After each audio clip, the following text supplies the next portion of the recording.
Very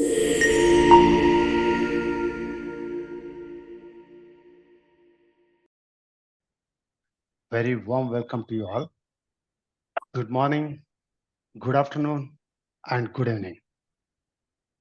Today, I'm going to discuss about the PgMP application development procedure and the recent changes to the application development and to the ECO examination content outline and also to the standard and how we are going to prepare for our certification.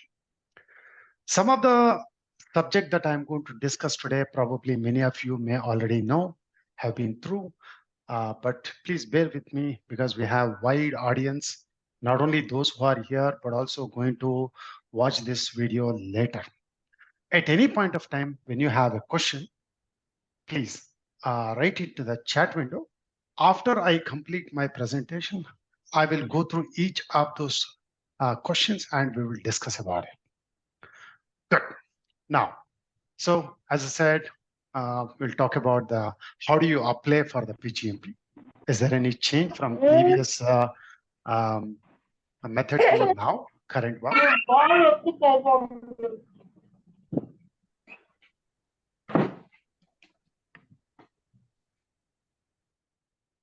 Okay.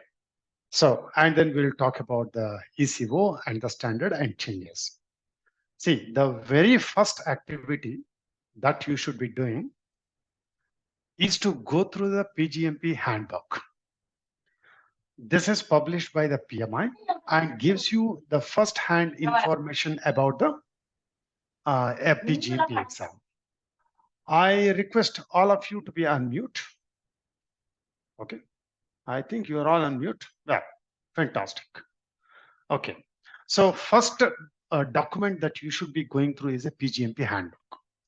First 20 pages or 22 pages are more than enough for you to go through, may need about half an hour.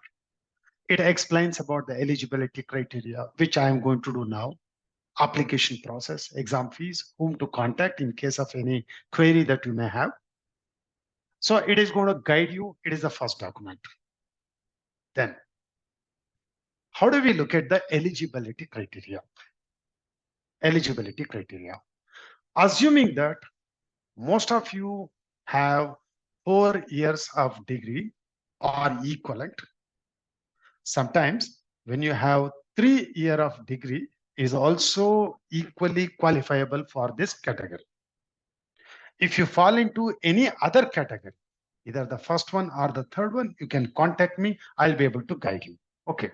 So when you assuming that you fall into the second category, not necessarily bachelor degree, even it can be higher as well. Let's say master degree, PhD, that is also fall into that category. You need to show 48 months or 4 years, in other words, of unique non-overlapping professional project management experience. Or if you are already a good standing PMP, then also it is, this is going to be fulfilled. So either you show 4 years of project management experience, but if you're already PMP, no need to show this particular project management experience. Then this is the first one. Second one is minimum 48 months of unique non-overlapping professional program management experience. When we say minimum 48 months, that means minimum 4 years. Example, one program may cover more than 48 months. It could be 52, 56, 60. Fine, you can claim on that. Or it could be 2, 3, or multiple programs put together. It should span over 48 months. It should fulfill this criteria. Example, program 1 is 24 months. And program 2 is about, let's say, 28 months. Put together, it is 52 months. It qualifies. Even the other one is also, let's say, 24 months. Then also it qualifies to be 48 months. And then it talks about professional program management experience. Imagine I recently executed a program for my family function. That is not a professional program. It is not a professional experience. You should have got something in return to say this is a professional experience. Something you live out of it, let's say salary or any kind of a fees that you are going to charge, right? For that matter, volunteer experience may not be considered as a program management experience. Well, and one more criteria, it says it should be unique, non-overlapping. That means program A, imagine we are going to end on March 2022, March 22. This is program A. Then you may start the program B, let's say here, maybe from January. Now you see there is a 2 months gap overlap between the two.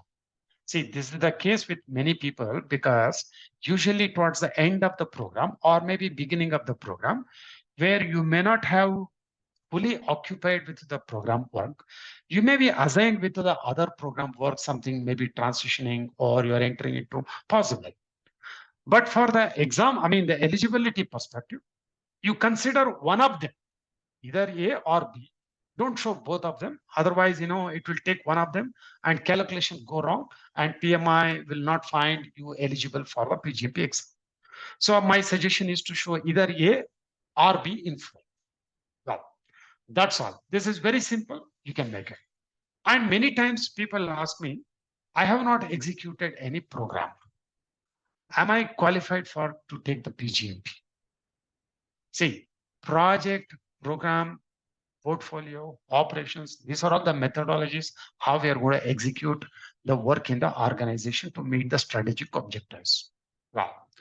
Practically, when we look at many of these methodologies and all may be overlapping to a very good extent. So the work you carried out could be viewed as a program, not necessary that, one has to be a program manager. Let's say large project, whatever we call it as a large project in the industry, right? In practice, that can be broken down into multiple work packages or each work package can be thought as a program. Okay. Unfortunately, there is no, in the industry, we don't see a standard terminologies are being applied. That's where it may be a very large scale program, but people may call it as a project. It may be a very small project. It is actually qualifies to be a project, but people may say a program. Or there are many activities, the work that goes on for a long time. It is like operations, very well set, the procedure is set very well, have been executed multiple times over the years, but people call that as a program. So many a times what I've seen, the terms that we use in practice are going to mislead about the type of the work that you carry. Okay. However, my advice is that as long as you have a 8 to 10 years of management experience, let's say project management experience, I think you qualify for a program management. So maybe where you have a question, you can always approach me. I'll be able to guide you whether it is really a project, can't be viewed as a program. And one more thing as well. Project or a program or a portfolio, it is in the eyes of a beholder. How I see the work, basically. Yeah. So when you focus on benefit delivery, we look at from a program perspective. When you look at from a converting the requirements into an output or a system development, maybe I can explain that as a project possible. When you look at from a resource optimization priority for the projects, then we can also view that from a portfolio perspective. So it is possible that, it is kind of a, what I call, there is no one perfect program or a project in this world. Well, so anytime you have a question, you can always come back to me. Okay, good. So if you have any questions, I suggest you to type into the chat window. I'll come back to you later on the XP eligibility requirements. Now, I'll move to the process overview, how we are going to apply to the PMI PgMP exam. What are the steps and what happens in each of the steps? Well, the first one, you are going to apply through pmi.org website. If you have already applied for the PMP, the procedure is somewhat similar, but we have an additional step. I'll come back to you for that. So this is an online form, and it is going to capture all the details that are required for you to go through the application process. Well, when you submit, basically you have 90 days to complete when you start. After 90 days, it is just going to reset. You have to start all over again. That's it. PMI may send you some reminder for you to help, fill it and then submit and then take it forward. But if you're not able to do, it will relax. I mean, it will reset. You have to do all over again. There's no other thing. Okay. When you submit, the second step is that PMI takes about 10 days for them to review your application. When I say your application, they look at your eligibility criteria, whatever the information that you have supplied. And also they look at your, the educational qualification as well. So it should match for those three eligibility criteria that I have described in the previous slide. Well, if they find any discrepancy for whatever the reason, because there is so many information which I'm going to explain later. So if there is any discrepancy or if they don't find clear information, they come back to you. They give you an opportunity to say that, okay, you are not we need more information from you to progress. So they open the application for edit so that you can go and edit and submit again. Well, if you don't want to, you can always go out of the overall process. Well, usually they take about 5 to 10 days. And unfortunately, they don't send the mail. So you have to go back, check the PMI status in the PMI site about your application, and it should say you are passed. Now you are good to take the next step, right? So they don't send a mail, so you need to go back and check. Now, possibly about 5% of the application will be selected for audit. This is randomly selected. It is not about lousy application or the best application. No, nothing like that. It is just a random basis. Mine may be a best application in the world. I may get selected for the audit. Possible. My application, when I took the PgMP, got selected for the audit. Okay, well, what happens when someone selected for the audit? Very simple. Audit is to verify your experience and your educational qualifications. Now, PMI has made the audit process digital, online. So when someone selected for audit, PMI sends you a mail with an audit package, or they ask you to furnish the degree certificate, attested degree certificate, which you can upload into the website. That is in the claim of your educational qualifications. Then in the support of your experience as a 4 years of project management or a PMP or a 4 years of program management experience, they ask you to provide a contact of a reference. Contact of a reference. When I say contact, it can be anyone. It can be your manager, current manager, previous manager, CEO, customer, co-worker, anyone, or subordinate, vendor, anyone. And PMI is going to send a question to them. Do you know Harish applied for the PgMP exam? He claimed that, for so-and-so program, he was worked as a manager. Do you attest? Do you agree for that? All that they need to do, yes, I know Harish, and he has worked as a program manager in so-and-so program. Good enough. 5 minutes work. So talk to a person whom you think are going to provide a reference, and good enough. And one more thing. See, if I go back, the management experience is in the last 15 consecutive years. That means after 2000, let's say 9. Okay, you can claim the experience. PMI understand the fact that you may or may not be in contact with people for long back. If you claim the experience, let's say from 2009 to 2014, we are talking about 10, 15 years. We don't know whether the person will be there or not. Sometimes they may not be reachable or may not be in this world itself, whatever could be the case. So PMI understand that point.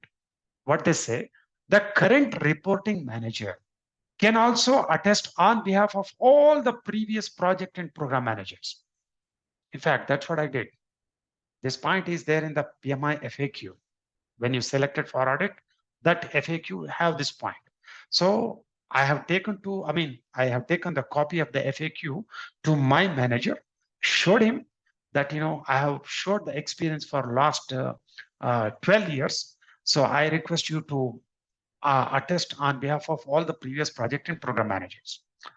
That guy also wrote a note. I am attesting on behalf of all previous project and program managers of Harish with the understanding given to me by Harish. Okay. And that was submitted and audit was through. So audit is basically to verify whether whatever the claim that you made earlier about your educational qualification and experience qualification. Well, then you are passed through the audit. You will have 90 days to complete the audit meeting. Well, assuming that you have not got into audit. See, in a year, I hardly see a couple of people may get selected for audit. As I said, it is just a matter of maybe an hour or two, probably maximum for you to go through and then complete the audit requirements. Okay, assuming that you are not going to be selected for audit, 95%. Now, after the completeness review, you will get a message on the PMI screen. Your application is approved. I'm using the word approved. And to get into the next step, please make a fees payment. Okay, so you are going to make a fees payment.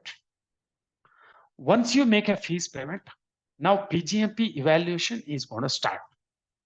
PGMP evaluation is into two stages, stage 1 and stage 2. Stage 1 is called panel review. When I say panel review, it is not that in the PMI head office, your application comes up in front of, 10 people and they go through your application. No, it is not that way. This is a volunteer activity. After you pass through the PGMP exam, you can also volunteer to do panel review. PMI will give you training. So PMI will also supply some guidelines how to evaluate the application. Now, let me explain it in more detail. In the first place, when you submit when you apply, in the first place, when you fill in all the details, PMI have 6 questions, out of which you need to answer 3 questions. I'll come to that point. What are those questions later? They have 6 questions and you need to answer 3 questions. The answers, which are in an essay type, should reflect your experience as a program manager in your program. It's not about testing your understanding of the program management. It is about your program experience in your program. So you need to talk about the benefits, what benefits are derived, how you are managing the projects, multiple projects. So all that you are going to write it. So, so now when it is selected, when it goes through the panel review, the PMI will pass on the answers and your program description. Where you describe your program, only those two. And they don't send any of your personal information, your name, where you come from, what is the company you work for, nothing. So PMI send only these two to the panel review members who may be in a remote location and they may not know each other as well. Usually there will be 2 people. Okay. So they will not know whether it is your application or my application. Well, this is to help remove any bias when they are evaluating. So it is anonymous and they don't know whose application they are reviewing it, but they go through your program description and also the answers. And according to the PMI supplied guidelines, they evaluate and they give a feedback to the PMI. This is the stage one. Looks very complicated, but it is not. Believe me. I review 3, 4 applications on a weekly basis. So I know pretty well how to write, how to portray your own experience as a program, right? See, this is bit of like, I always say this, okay? This is like writing a love letter, okay? First time itself, you may not get it right. So you have to keep doing it over the time you may get it. But believe me, when you write answer to those questions in the PMI application, it is like answering to a question in the interview. So when you write your own application, you can go and pass through any interview in this world on program management. My guarantee. Well, that is a stage evaluation first. When you pass through that, now you are eligible to take the exam. So you will have 1 year from the date of panel review. And it is 170 questions, multiple choice questions that you need to answer in 4 hours. You can take up to 3 times, but each time, remember, it costs not only the money, but also it costs you of your dedication, effort, away from the family, everything. So it is in your good interest. Better you give a good, good study you make, understand the subject very well, and go to the exam. I'm pretty sure one can pass. Well, being a senior manager and preparing for the whole thing, it's not an easy job either. You have more responsibilities at the work, home, the house, family, yourself. So along with that, when you take it up, obviously you should do a good job. So plan it very well. Because many times I see people come to me at the end of their 1 year validity period. Oh, Harish, I have just 2 months to go to my exam. My application is getting expired. Can you please help me? Yeah, it is possible. However, one will be under stress. Why to take the stress? Unless otherwise you can manage yourself very well. Anyway, you manage your work in the office. Why don't you manage your own work for yourself, right? Okay. Imagine you have not written well in the panel review. Your responses or the answers are not reflecting program manager's work. Maybe you would have written it as a project manager or a portfolio manager. Then PMI gives you an opportunity to go back and correct it. So PMI sends you a mail, panel review is failed. So it looks like you have not fully written, your own experience summary. So here is an opportunity, please go and edit it. Even after editing, if it is again failed through, it fails, then you can't take the exam for next 1 year. So PMI gives you 2 opportunity and you can do it. Well, this is the overall process for the exam. All through, I think it needs about 10 to 12 hours of effort. Maybe you have to plan for 1 to 2 months because this panel review is by volunteers, as I said. There are more number of people applying, less number of people to do panel review. However, with the latest change in the application review just a week before, PMI said, now we have more people empaneled to do the panel review. So hopefully it should come down to 1 month. I'm already seeing that maybe instead of 2 months earlier, now it is 1 month. Okay, so you can expect 1 to 2 months, your application should be go through the panel review and good to take the exam. Very well. This is the overall process overview. Good.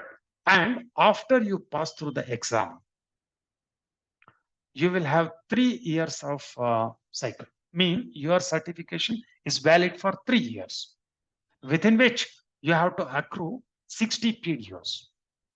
Those who come from the PMI background will know about the PDOs. Otherwise, you let me know. I can explain you later as well. Basically, PDO mean Professional Development Unit. See, all these are, the PMI PgMP exam or any of these exams are certification exams. You already have an experience. You are into this profession. So you take the exam and PMI certify that, yes, you are. So you have to continue to be in the same profession for at least next 3 years. While you are into the profession, you accrue 60 professional development unit. Each unit may be referring to your training as, I mean, you go through some training, you could read a book, you participate into some volunteer activities, or you discuss some subjects with your colleague or mentor, right? So for each 1 hour, you will get one PDU. So it is easy to accrue 60 PDUs and retain it. So every time you complete 3 years, it is valid for next 3 years. Again, you have to revalid until you're going to say retire. Well, this is the certification process. One more important point. When you get 60 PDOs, you can also retain, I mean, with the same set of 60 PDOs, you can also retain all other certifications from PMI. Example, you have done PMP, ACP, you have done some other certifications as well. So when you gain 60 PDOs, that should be applicable to all the certification that you have. So life is not complex, it is still simple. With 60 PDOs, you will be maintain all the certifications. Well and good. Now, let me go forward. For all my clients who registered into the preparation course, I will be providing this presentation and also the samples and guidelines on the strategy goal and also the answers. So you can go through the sample, draft your own experience and send it to me by mail.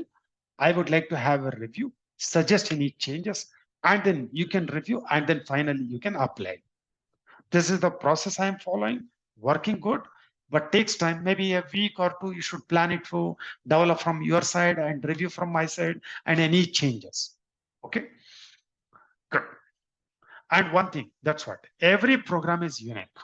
So try to develop your own way, look at the samples, try to adapt to your program, and you send it to me. We will have a, I mean, review cycle will go on. Now, let's look into the PMI PgMP application in more detail. Well, when you start the form, application form in the PMI site, you will find 4 tabs. Tab 1, tab 2, tab 3, and tab 4. What is there in each of these tabs? First one is the education details. All that is there. I mean, whatever the information they ask you that you're going to provide. If you're already a PMP or any other things, even it may fetch from your previous data as well. Well, now this one is important. Second one, experience, program management experience. See, for each program that you're going to claim, 1, 2, 3, 4, whatever the number, you have to talk about the program experience and all this point. When you say program experience, which company you work for, what is the functional area? I mean, is that a IT, or is that a HR, or is that a consulting, or it could be a research and development or finance, whatever it could be. Then job title. See, job title, not necessary to be a program manager. Okay. Job title is the designation that you have on the business card. It could be a project manager, senior project manager. It could be a consultant. It could be a lead. It could be CEO. Anything is fine. The role, program management is a role that you play, whereas job title is given by your company. Okay. Then organization focus, program budget. I mean, you can express whatever the approximate budget. There is no, if you don't want to talk about the program budget, you can leave it blank, but somewhere you have to say that is confidential. That's perfectly all right. Number of direct reports. When I say direct reports, it could be, I mean, at the program level, let's say quality manager or procurement directors, procurement department, finance department. See, in most cases, all the procurements and finance are managed through a dedicated department. Program manager may not have an access, or maximum you are going to make a request to the procurement or a finance about something to procure. And it is a specialized skill and they are going to do it. However, view the procurement office, finance management office, or any other as an extension of your program. Okay, as an extension of your program. Then you get it all correct. Okay, that is the best way to think about it. Well, then you should also talk about number of PMs reporting. At least 2 you have to show. At least 2. Because program consists of minimum of 2 projects. So you need to show at least 2 projects. See, in many cases, the program manager also manage a particular project. Again, look at from a role perspective. So then you should be good as well. So not necessary that always you have multiple project managers reporting to you. And one more thing, project manager mean not necessarily by designations again. It is a role. Project manager is a role. Sometimes leads are going to report to you. They may do part of the project management functionality. Or it can be a project manager from the vendor side. I mean, you have a vendor supplying equipment or a service or something to your program. So they can also be considered as a PM. Well, then dates, and this is strategic goal is important. In other words, you're going to talk about what is my program. So you're going to explain where the program was undertaken, what are the strategic objectives to meet, what are the benefits you delivered from your program, high level responsibilities. So you're going to talk about your program within 500 words. This gives the reviewer a very good information about your program. If you are not comfortable in disclosing your customer name or any figures, let's say my program costed 20 million and we are expecting 20% profits over the next 3 years. If you are not comfortable, you can say confidential. However, you can use also some fictitious names. XYZ is my customer and we are expecting 20% profits. That's okay. Well, this is about the experience tab. So for each program, you are going to talk about this experience. Well, now, third, this has not changed in the 2024. This remains same, no change, no change, no change here as well. The change is only here. Now I'll talk about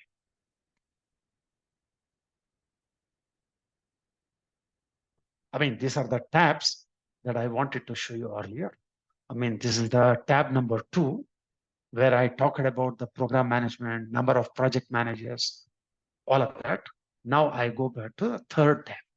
This is the third tab.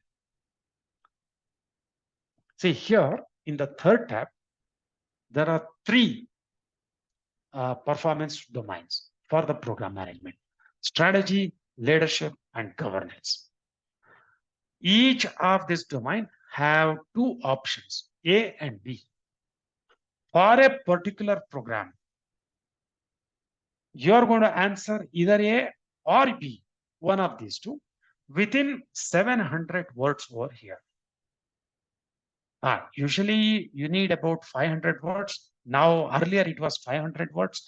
Now PMI says it is 700 words, but I have not checked the size of the field, how much it allows. Even earlier it said 700, but it was restricted to 500. But whatever it is, 500 or 700, it is actually more than enough to talk about how you did that in your program context. More than enough. The best answer is something between 350 to 450 words. Okay, so and you're going to answer to the point, no push around, beating around the bush. What are these questions? Now let's have a look. Okay, here is the change from 2024. Earlier, it was 5 domains, 10 questions, and out of 10, you need to answer 5 questions. Now it has changed to only 3. 1, 2, and 3, and each, as I said, have A or B, and you need to answer one of them. So actually, the effort has reduced, but the complexity remains same. In fact, they combined 5 into 3. So accordingly, the questions framed as well. So To an extent, you can say it has been, it is simple now, much better than earlier. So if you have not applied for the exam, better you start with anyway, you don't have option. Now you go and start the PGMP application, you will see only three, 1, 2, 3, and options. So this is no more, this is the same. What are these questions? Let's have a look.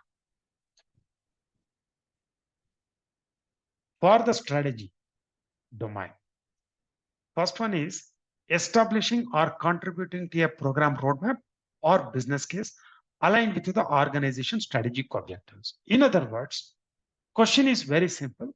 How you developed the business case. When we say how you developed the business case, you talk about what is the need of this program. See, every program is undertaken to address a threat or an opportunity or a compliance, or it could be even in a service industry. You do the program management. You deliver a program benefits to the customers through a contract. So through the contract, your company is going to make more money, more revenue, more profits. So in other words, business case is all about what is the cost and what are the benefits you deliver so that it should be positive. So you talk about the need, as I said, who are all involved in getting the information. Many a time, depending on the program, you may have to talk to a lot of people. Maybe sometime you have to develop a prototype, possible, or you may engage a consultant to do the business case as well. And you develop the business case with a lot of information gathering. And you may also list potential projects within a program, and you arrive at a cost. Who are all the SMEs contributed to that? You have to engage the SMEs, right? How your lessons learned from the past has helped you, how the PMO helped you, or where you got the business case template. What are the contents, major contents of your business case and the roadmap, and who approved the business case. This itself takes you to around 400 to 500 words. One A4 size sheet paper, in other words. Well, the second one is in the program execution. Defining and implementing how to monitor and oversee program benefit realization. So you talk about how you did that work. You answer to the point, okay? You are not going to say this is very important. Defining what to monitor is very important, and without which we are going to bound to fail in the program. No, not required. Directly you start saying, in my program, as per the program management plan, I have scheduled so and so meetings. I had a monthly meeting with steering committee. I had a quarterly meeting with CEO, someone where I was presenting the dashboard, getting the direction, and my dashboard captured all these parameters. Let's say customer satisfaction, then cost, schedule variance, the level of benefits. So that is how you define and implement how to monitor and oversee the benefits. I also had a meeting with my project managers where I was getting updated with the project progress. So likewise, you're going to talk about the meetings that you had in your program. Phase gate reviews that also help you in monitoring the program progress and how you're prepared to take up the next phase, right? All that you're going to describe over there. Then the leadership. Identifying, analyzing program stakeholders, developing their expectations, and achieving alignment with program acceptance criteria. Then again, simple. Who are all your stakeholders? How you identify the stakeholders? So in the planning, you may talk to, let's say, sponsor.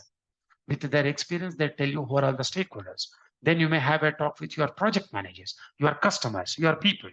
You say, I had so-and-so stakeholders. I maintained a stakeholder register.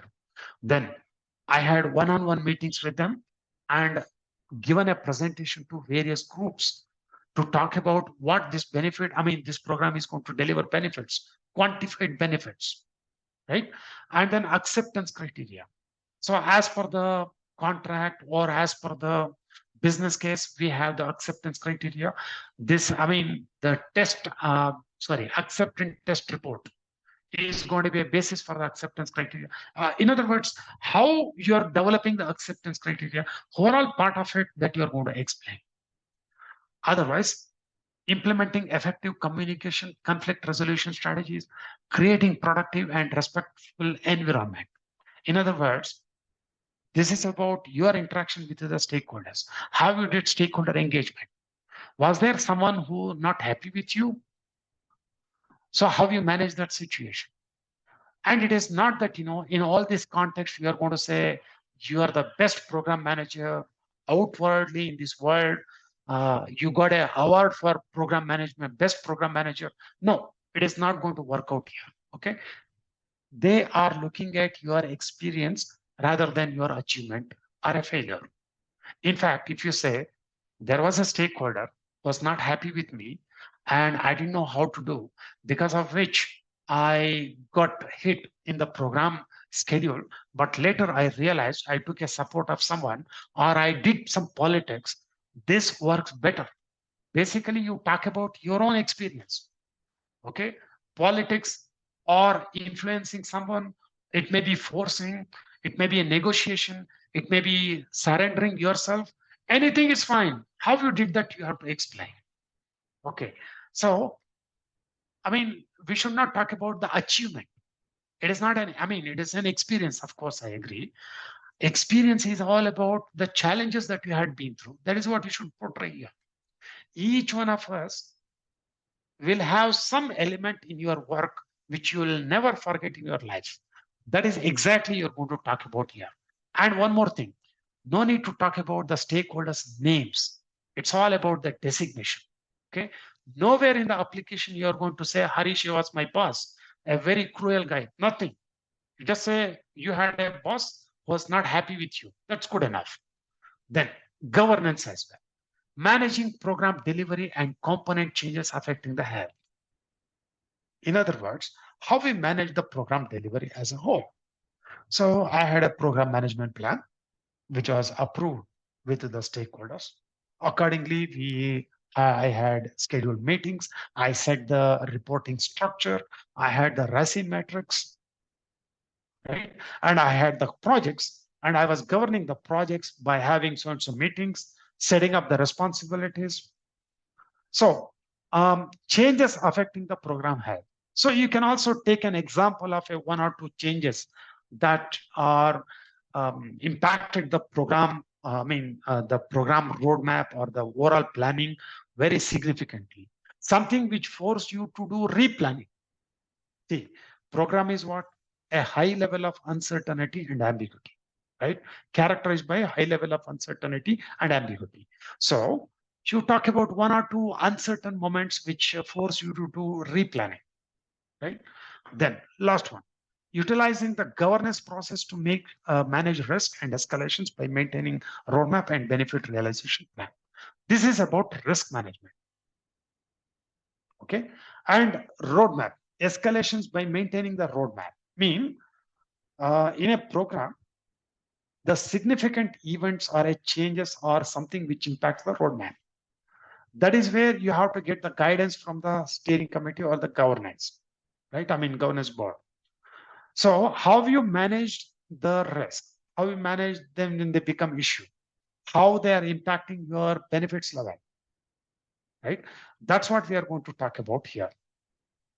Well, and also how you governance it is also about projects. How you govern the projects as a sponsor, right? So how you are doing at a project level, that also has to be figured out. See, so all this, now I'm reworking on the sample answers for all the 6 questions. It is taking some time, maybe couple of more days, maybe in next 3 to 4 days. I hope I am going to complete 1 or 2 samples for each question, and I'll be able to share with you, okay, the samples. So I know many people are waiting for me to start the process. So please wait for me maybe a couple of more days, and I'll be coming back to you with the revised samples and guidelines, okay? And we are going to meet as and when required. As you draft it, you send me and do that as well, okay? Good. Now, let me go forward. Changes. On the 11th March, exactly 5 days before, PMI released the standard for program management edition 5. Earlier, it was edition 4. Most of you have studied on the edition 4. I mean, if you have not started the studies, you would have gone through the edition 4. Now, how do we look at the change from edition 4 to 5 and how this is impacting the exam? Well, for that, we need to understand the context of an ECO, examination content outline. Examination content outline. So I will come back to this slide after we discuss about examination content outline. Just a minute.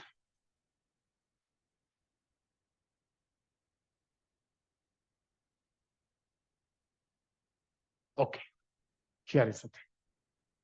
See, examination content outline is a document that is published by the PMI again. This is created as a role delineation study. I'm sorry. Role delineation study. Mean, in very simple terms, PMI asks a question to the program managers in this world. What you do as part of your program management profession? Simple. It may be into multiple questions. It is a survey. The feedback they got back is compiled into the task the program manager is going to do in their profession. That collection of those tasks, what you call examination content outline. The exam, each question is mapped to the ECO task, not to the standard directly. Each question is mapped to at least one of the ECO tasks. So by correctly answering to the questions in the exam, PMI is going to establish a fact that these are the feedback from the industry and you answered the question on those feedback on those tasks. So your knowledge is comparable with that average program management competency in the overall industry. That's how they are going to compare it. I mean, that is the basis for them to say you are a program management professional. And this is true with any certification from PMI. In other words, this is going to be one of the reference document for you to study for the exam. And as I said, all the questions are going to be based on the ECO. Now, okay, here is the change. In other words, there is 1% change, if you ask me. Only 1% change. Earlier, in the ECO 2011, there are 72 tasks. Now also, there are 72 tasks. No change. And the percentage of questions we expect in the exam also remains same. 15, 15, 44, 44, 11, 11, 11, 16, 16, 14, 14, all same, everything. I made a very detailed analysis of this ECO task in the last 1 week. My observation is that very minor updates to few tasks, not to all, few tasks in strategic program alignment, which are better related to the documents now. Otherwise, domain names aligned to the terms used in the standard. Earlier, it was strategic program management. Now it is strategic program alignment. That's the only change. And then optimized for words. That means in each of the tasks, we had a phrase, including stakeholders, including sponsor, or I'm going to show you that. There are few words which they have removed it. But message-wise, or what do you call, the content of the task not changed. Example, okay, I made a very detailed study here. So in order to, that word is removed just to say two, that's it. Otherwise, you don't see any change from one to the other. Okay. In other words, what I'm trying to say is, whatever the exam questions are not going to be changing because of version 4 to version 5. Because it is not about the standard, it is about the ECO task in the exam. So whatever the question that we see in the exam are going to be valid for version 5 as well. Okay. Now, another question that we be answered is about the standard. Now I go back to the other presentation.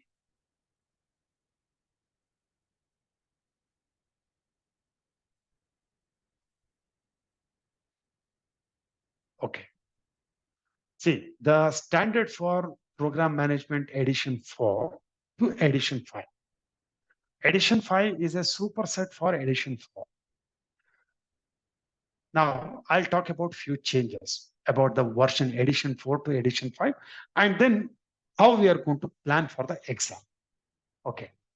In edition 4, we had a few lines about leadership. Okay. We had few words about the communication.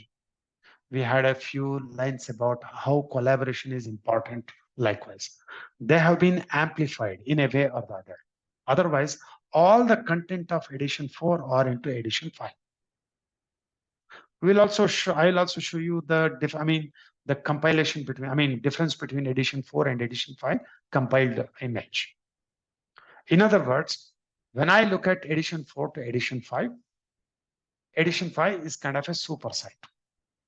No content of edition 4 is removed, in other words. In the edition 5, they are discussed in more detail, in other words. So you can say edition 5 is much better edition of the version 4, edition 4. Now, what we are going to do.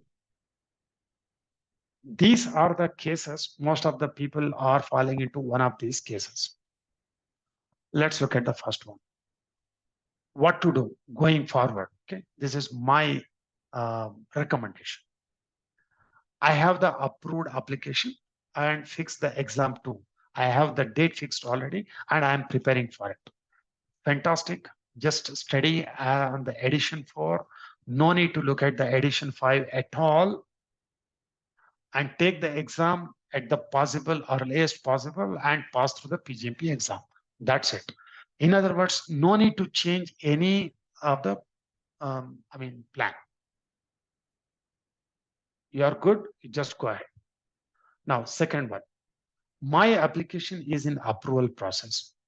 Either you have already approved or I have paid the fees. Now it is in panel review. Again, wait for the application approval. Study on the edition 4 and prepare and pass the exam. Same as the first one, but just that you have to wait for the approval to complete. Now, I have not applied, but I have studied on the standard 4. Now, there is a change.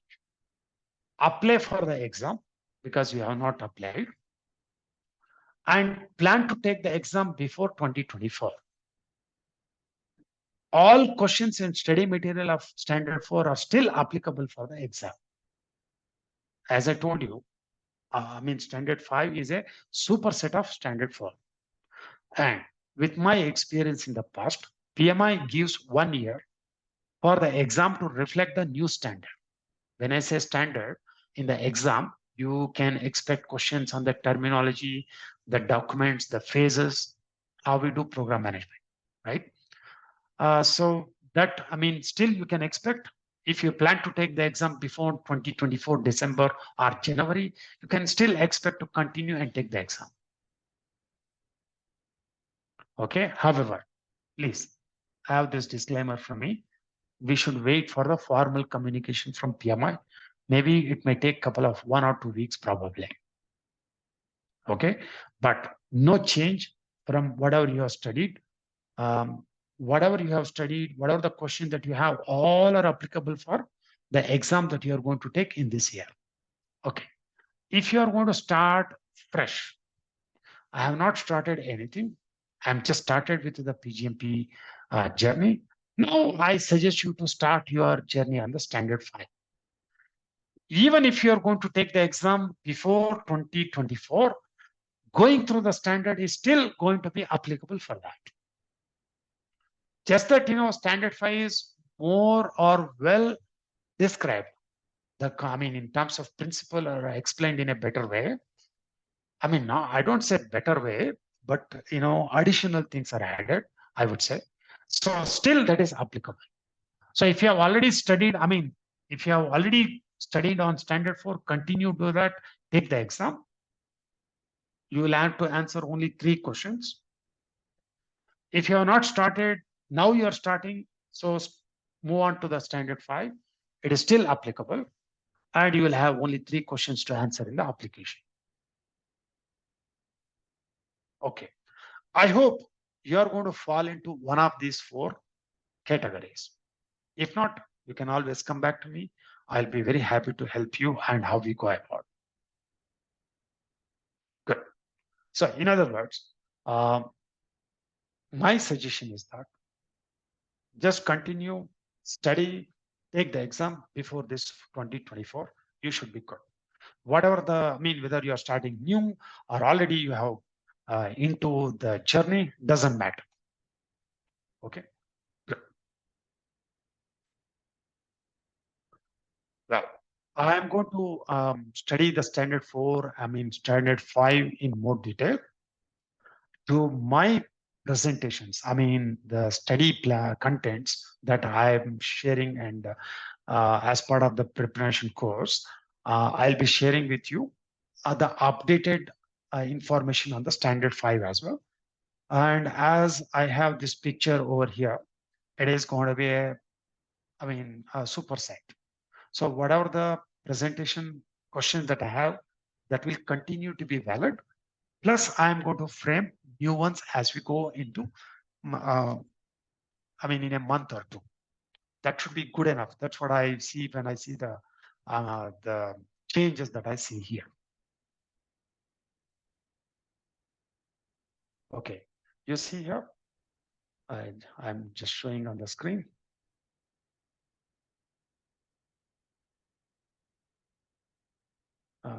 Just a minute.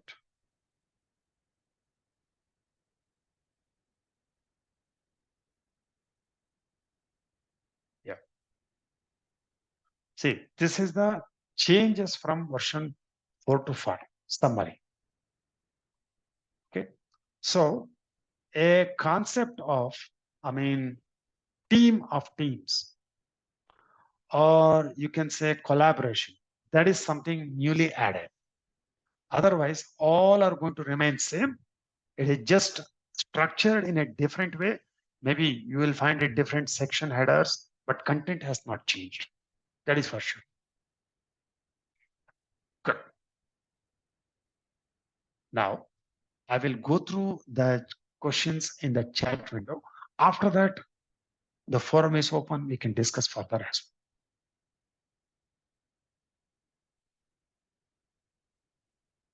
Okay.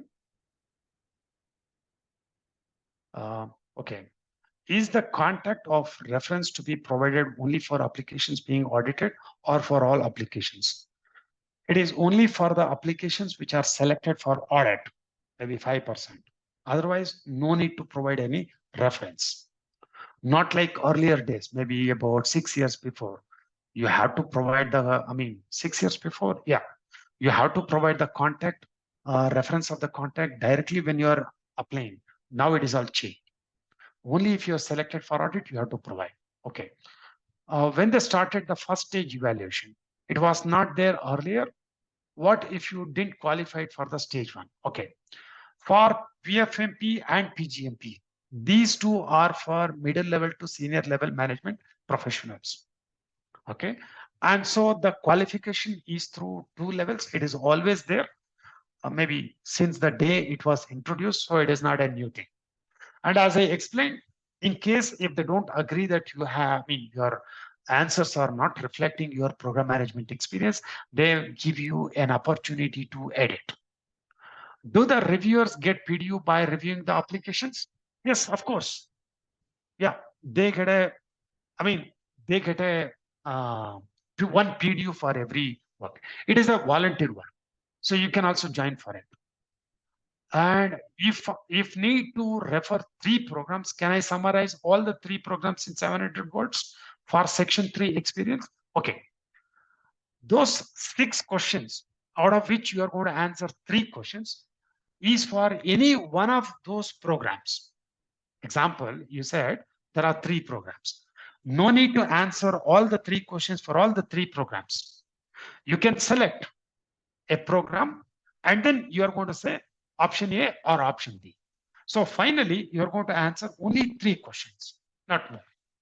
So it is not complex. That's what I say. Is it mandatory to demonstrate to have project managers or any role reporting to the program manager? Well, as I said, you need to show at least 2 project managers as part of the program, because program consists of at least 2 projects. And as I said, not necessarily they have to be project manager by designation. It can be a project lead, it can be a consultant, it can be anything. As long as the role that they play may be part of the project management is also good enough. And can I explain the strategy, leadership, and governance from one program? I think this I have answered already. Okay, good. Finally, you will have only 3 answers. So you pick any one of your program and answer A or B for that program. Good enough.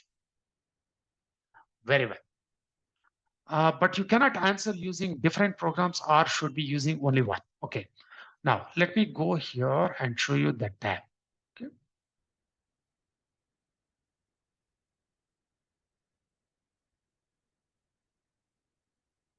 See, when you go to the 3rd tab, this is how it looks like. Okay. Here, you see this one. Okay. It says program referenced. Imagine you have program 1 and program 2 you entered in the application. So all the programs that you claim earlier are going to be listed over here. It is a drop down box. So you select one of them. Let's say you're going to select program 2. For the program 2, you need to answer either A or B. And you're going to answer. So you can select one of them, not all, not required. Okay. Similarly, for other 2 questions, it is possible. Strategy, you're going to answer with program 1. Leadership, you're going to answer with 2. Governance with 3. Possible. Very much that is allowed. However, my suggestion is that you answer all the questions for one of the programs. I mean, what are the programs that you can select, but one of the programs. Because you should, always try to make the life of a reviewer as simple as possible, isn't it? I mean, that just a small, how you manage the stakeholders. Here also the same. Why to bother them with reading 3 programs? If it is only one program you are reading, then they read that program message and then answer all the questions. I mean, review all the questions. So as much as possible, try to stick with one program and answer all the 3 questions. You should be good. However, you can choose different programs to answer different questions. Very good. And then, oh yes, okay. I see in the chat, I can use more than one program to answer different questions. As I said, best practice is that you go with one program, answer all the questions. So you make reviewers' life easy, okay? Why to make it complex by asking them to go through multiple programs, isn't it? That's the only thing, but you can do it. Fantastic. Okay, that's all I had. I talked about the application procedure. And then I talked about the changes to the application in 2021, March 2024. And I talked about the ECO. There is no change, you can say. In other words, 99% same. So no change from 2011 ECO to 2024 ECO. And then I talked about the standard 2024 standard to version 4 to version 5. There are few changes. However, you view version 5 as a superset of the version 4. So whatever you have studied on the version 4 is still valid. And on the exam, which is something not very clear to me, even from PMI. So I'm expecting some communication from PMI. If you hear, please let me know. Or you can also ask the PMI chatbot or mail, how about this? Can you please clarify about the standard 4 or 5? They should be able to help as well. Okay. So only that point, when PMI is going to change the exam from version 4 to 5 is needed, most likely it is going to be next year, because usually PMI gives 1 year for people to move over. So you can expect from 2025 afterwards. So the best strategy is, whether you are already prepared, already applied, you have a good API, or you're starting afresh, go through the version 4, you should be safe. Okay. Sometimes we may need to use multiple projects due to level exposure for the subjectives involved in the questions. Though the program should have finished, or we can use ongoing programs. Very much, you can also show ongoing programs. Okay. So you're going to say the current month. Example, your program is from January 2024, and it is planned to complete let's say January 2026. Okay, 24 months. But we are still, very beginning. So you can consider up to March 2024. So only 3 months is going to be counted. It's possible. Sometimes we may need to use multiple projects due to level exposure for the subjectives involved in the questions. Yeah. As part of the question, the application, I suggest you to show just 2 projects, which is sufficient to meet the criteria good enough. Even if you have more projects, no need to talk about all the projects, not necessary. Meet the eligibility criteria, and that should be more than enough. Why to unnecessarily provide more information and seek more problems, isn't it? So be simple, just meet the criteria, good enough. And by the way, you're not going to impress anyone in PMI by showing more experience, by giving more data. No. Sometimes I think it may be a machine. So what are you going to impress? Okay, good. Well, I hope I answered all the questions. But if you have any questions, something not very clear, but you may have a specific case, you can always send a mail. Or you can send me a message on WhatsApp. You can write down.